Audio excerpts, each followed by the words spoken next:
Ce matin, j'aimerais parler de la question de la jeunesse togolaise. Actuellement, il y a des vidéos virales qui sont en train de se passer sur les réseaux sociaux, des vidéos des jeunes se mettant en scène entre des écoles interposées.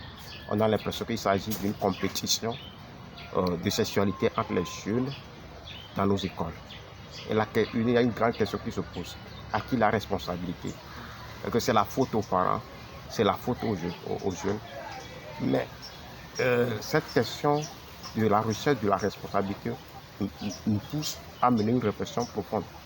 Est-ce que c'est parce qu'il y a un mot et on doit chercher un mot qui ne sait pas faire? Qu'est-ce que le parent togolais aujourd'hui? Comment vit le parent togolais? Quel est son rapport avec son enfant? Ça, c'est un. Quelle est la condition de vie des parents togolais? Et tous ceux qui accusent les parents togolais ou bien veulent rejeter la réforme sur les écoles, je m'en vais leur poser la question, qu'est-ce qu'une socialisation pour un enfant ou bien pour un élève? Et cette question d'accusation de parents nous renvoie à une logique qui est déjà là, une logique antique où quand il y a un enfant déviant dans la société africaine, bien antique, la première responsable ou bien le premier responsable, c'est la femme qu'on accuse ou bien c'est le parent immédiat.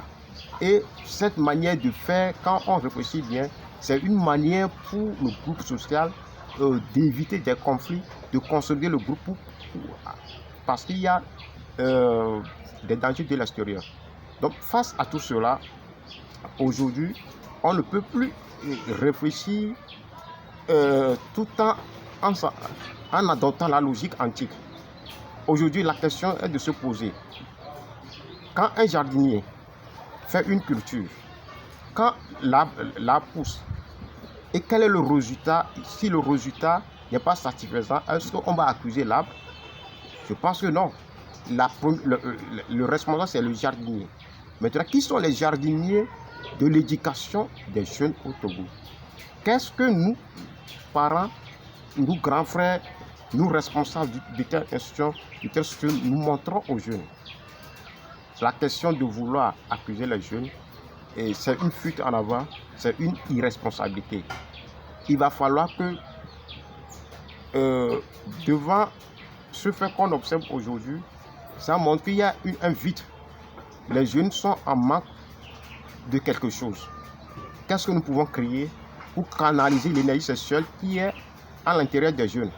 Parce que l'énergie sexuelle est la meilleure énergie du monde. Donc, pour canaliser ça, je pense que la réflexion doit se pousser sur